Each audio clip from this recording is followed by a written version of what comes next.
Bien. Alors, ça va? Alors donc, je disais qu'apparemment c'était certainement donc un docteur, un médecin avec une blouse rose et un enfant peut-être malade, peut-être qu'elle a, je sais pas, une maladie type cancer ou autre maladie, on verra. Alors, regardez ici à l'activité 4, donc, on a ici donc l'activité 4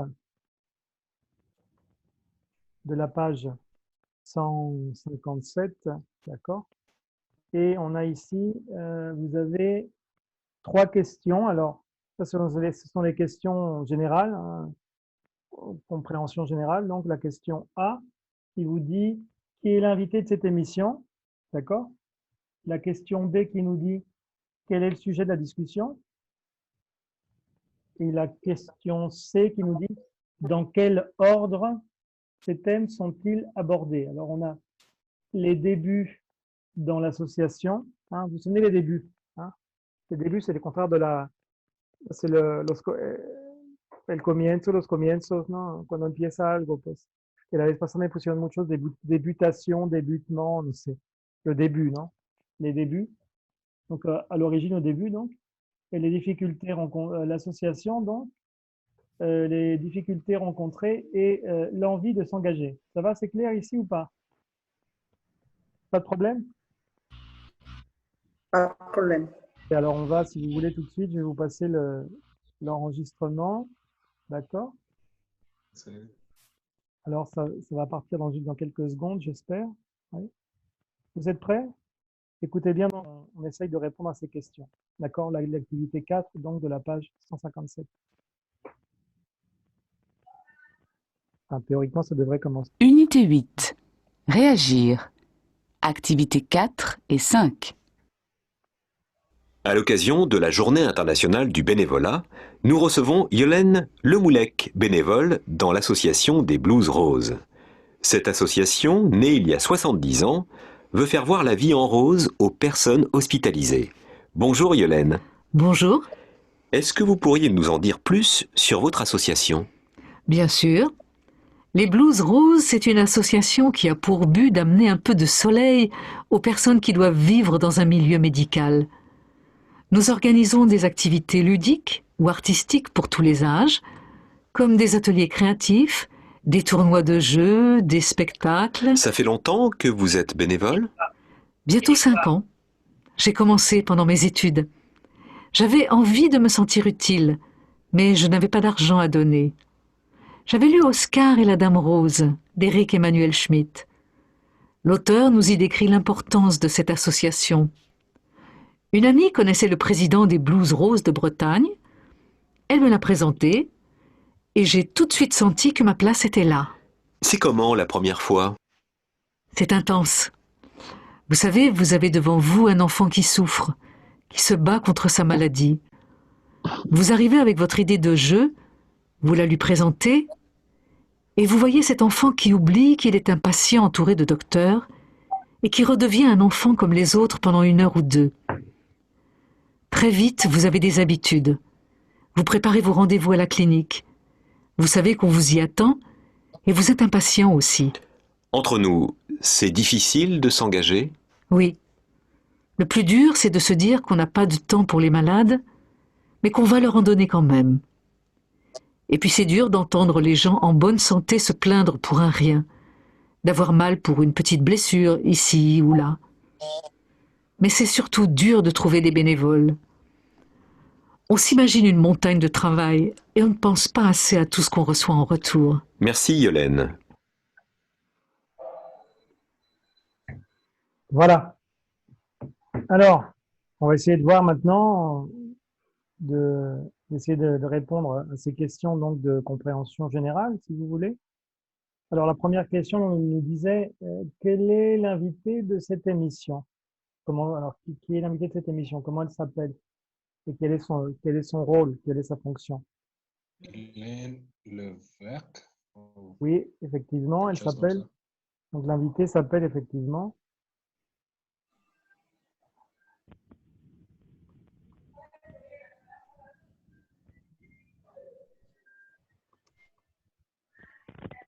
Le moulek, oui. Et quelle est sa, comment dire, Yolande, le moulek, c'est pas écrit. Yolande, le moulek, Confession. son rôle, sa fonction, oui. Elle est Bénévole. bénévole, oui. D'accord. Elle est bénévole où? Imaginez. Euh, Bénévole Rose. dans l'association, oui. Exactement. Des blues. Rose. Très bien. Alors ensuite, on nous dit la B. Quel est le sujet de la discussion? La discussion, c'est la conversation, attention. La On dit bénévole, ¿verdad? Bénévole. bénévole. Oui, elle est bénévole. Elle est bénévole dans l'association. C'est-à-dire qu'elle le fait gratuitement. Elle fait du bénévolat. Elle ne reçoit pas de salaire pour travailler dans l'association. Elle n'est pas payée. D'accord? D'accord. Alors, quel est le sujet de la discussion? Rappelez-vous, la discussion, c'est la conversation. D'accord? Alors, quel est le sujet de la conversation? De quoi est-ce qu'il parle? De quoi est-ce qu'on parle ici?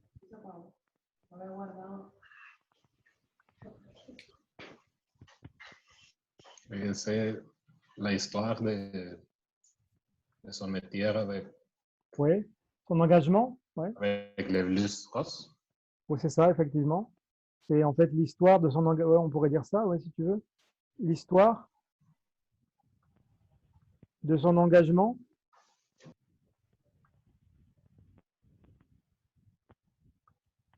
dans l'association Rose, effectivement, oui. Et donc son rôle en tant que bénévole. D'accord? Ça, c'est donc pour la B. Et pour la C, alors ensuite, on nous disait de classer en fait dans l'ordre chronologique les thèmes abordés. Alors, quel est le premier thème abordé? L'association. Effectivement. Le deuxième thème? C'est le début. Le début dans l'association. Non, ça, c'est pas le Le deuxième. début, c'est le premier. Le reportero dice, el giorno dice en qué año fue fundada. Non, No, eso viene después. Entonces son l'envie. voilà. L'envie L'association, de s'engager. l'envie de s'engager. En numéro 3, là oui, c'est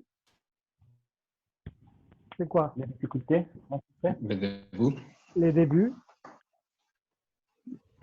Pardon, début. Les débuts dans l'association. Dans ces mots, on ne prononce pas le T. Non. Dans but, oui, mais début, non. Tu vas prononcer le T quand tu auras la lettre E. Dans ce cas-là, tu dirais je débute. Par exemple, débute. Quand c'est le verbe, non? Et là, début, non. Non. Et dans le but, oui. Alors, les débuts Merci. dans l'association, il a 4 La dernière. qui restent. Donc, ce sont les... Les difficultés. Les difficultés. Voilà, c'est ça. Très bien. Ça va? Ça va. Ok, alors on va continuer avec l'activité 5. D'accord? Alors l'activité 5 ici, vous avez... il y a plusieurs choses à faire, non? L'activité 5 ici. Vous avez... donc, on va réécouter le document, non? Et vous allez devoir compléter en fait le petit formulaire ici. Alors, vous avez donc complété la fiche de présentation de l'association. Alors, vous avez ici différentes catégories, n'est-ce pas? On a donc, on commence par donc, le nom. Alors, le nom, c'est simple. Ce sont les blues, Rose. les blues roses. OK? Donc, ça va. Ensuite, on a le but, donc l'objectif. On va voir quel est l'objectif. Quel est le lieu, l'endroit, c'est-à-dire l'endroit. Et on a les actions. D'accord? Donc ici, il faudra remplir cette petite fiche de présentation. Ça, c'est pour la question A. D'accord? La partie A. D'accord? Le petit A. Profesor, Mhm. pour dire, en lugar de, Comment? on utilise, pour dire, en lugar de, on utilisera lieu ou endroit. Pourquoi? Pour lire? Pour dire, en lugar de. Ok. Au lieu de. Enfin, ça, c'est une bonne question. Juste une petite parenthèse, effectivement. On va dire au lieu de. Que a veces después se acuerdan que es lieu, pero usan mal porque aquí, como dicen, en lugar de, siempre me ponen en lieu de. Y es au lieu de. O sea, en vez de en lugar de, decimos Au lieu. al lugar de, ¿no? Quiero eso al lugar de aquello. Pues. Je veux ça au lieu de ça. ¿No? Ok, merci. Vous dites, je voulais faire ça, mais au lieu de faire ça, j'ai fait ça. ¿No? Au lieu de, ¿no? En lugar de. Y cuando se usa, por ejemplo, como en representación de, es lo mismo. Fui en lugar de mi papá. Non, non, ça serait à la place de.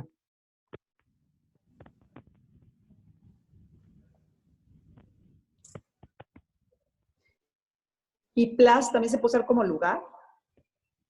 No, se usa place como, por ejemplo, no, como lugar, sí, en algunos casos específicos. Por ejemplo, un espacio que vas a tener en el cine, en el teatro, Ok. ópera, pues que tienes tu asiento apartado, está place, ¿no? Como dice el dicho, de hecho, ¿no? Hay un dicho que dice, qui va a la chasse perd sa place. Como su espacio, ¿no? Quien va, ¿sí? Como un espacio, ¿no? Un espacio apartado, un place, ¿no? O cuando, por ejemplo, Va a la villa pierde la cita. en las declaraciones de amor pueden decir, fais-moi une place, hazme un lugar, pues así, ¿no? En tu corazón, por ejemplo, fais-moi une place en ton cœur, ¿no? Ok. ¿No? Un espacio, pues. Pero cuando hablan de, en general, de un espacio, donc, vous allez plutôt dire, dans quel endroit, ¿no?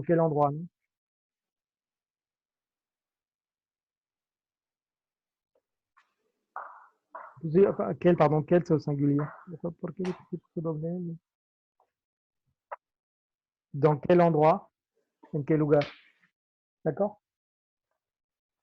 Aunque en los formatos así administrativos se ve más lieu que endroit. ¿Saben por qué? Por los caracteres. Endroit es más largo que lieu, entonces prefieren en los formatos usar lieu, aunque en la forma escrita así estructurada, pues usamos más endroit, ¿no? Pero lieu es más práctico por la cuestión de los espacios en los formatos.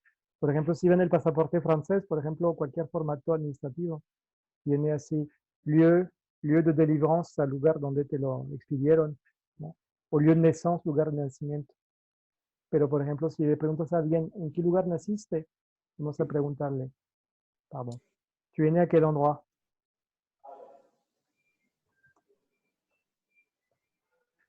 Ah, con acento, ¿no? C'est quoi ça? Non. D'accord? Tu es né à quel endroit? Dans les Ok. D'accord? Ça va? Bien. Alors, pour revenir maintenant donc aux questions, alors ici, pour la B, il faudra répondre, compléter. Alors, vous avez Yolène, fait partie de l'association en tant que, depuis, bueno, ahí ya, muchas cosas ya pueden contestar porque ya lo dijimos, ¿no?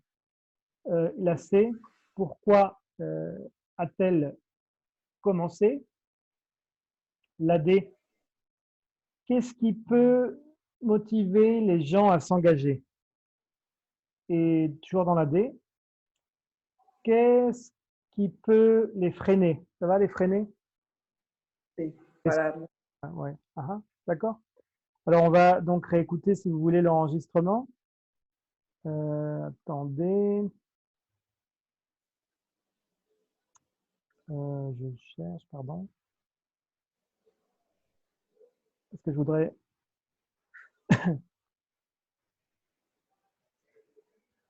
Normalement, attendez. Un peu. Voilà. Ça y est. C'est parti, donc je vais vous passer l'enregistrement une nouvelle fois. Unité 8. Réagir.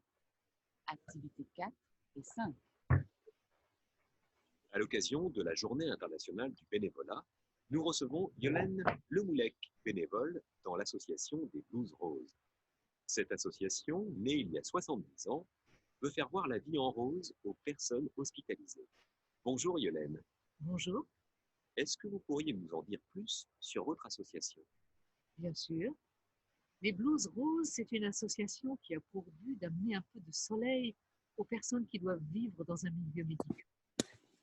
Nous organisons des activités ludiques ou artistiques à tous les âges, comme des ateliers créatifs, des tournois de jeux, des spectacles. Ça fait longtemps que vous êtes bénévole? Bientôt 5 ans. J'ai commencé pendant mes études. J'avais envie de me sentir utile, mais je n'avais pas d'argent à donner. J'avais lu Oscar et la Dame Rose, d'Éric Emmanuel Schmitt. L'auteur nous y décrit l'importance de cette association. Une amie connaissait le président des Blues Roses de Bretagne. Elle me l'a présenté et j'ai tout de suite senti que ma place était là. C'est comment la première fois? C'est intense. Vous savez, vous avez devant vous un enfant qui souffre, qui se bat contre sa maladie. Vous arrivez avec votre idée de jeu, vous la lui présentez, et vous voyez cet enfant qui oublie qu'il est un patient entouré de docteurs et qui redevient un enfant comme les autres pendant 1 heure ou 2. Très vite, vous avez des habitudes.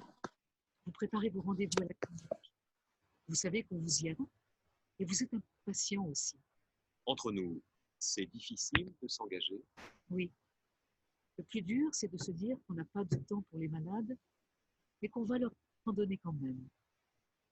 Et puis c'est dur d'entendre les gens en bonne santé se plaindre pour un rien, d'avoir mal pour une petite blessure ici ou là.